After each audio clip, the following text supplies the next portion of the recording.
You know, I went from the third on the most wanted list in the state to presenting a 5-part series on the neuroscience of addiction as a biopsychosocial disease at the invitation of the Sedgwick County District Attorney's Office.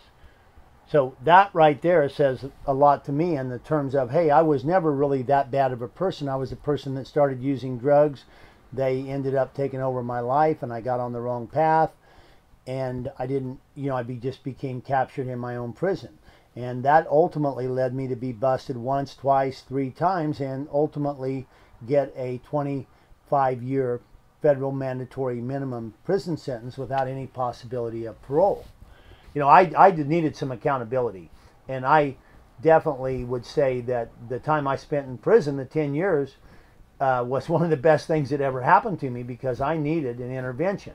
But did it need to be 10 years? I don't know that it did. Do I think most people in prison today are going to change because of the length of their sentence? I think that I saw a lot more people go to federal prison that had a drug and alcohol problem and had addiction issues that ended up coming out in a lot worse shape than they went in, because they had basically learned a lot of negative criminal beliefs that persist in there. They also had lost support from their family, their community. They had felony convictions. There were a host of bans that limited their reentry process, and they were labeled a felon and try to get a job today as a felon.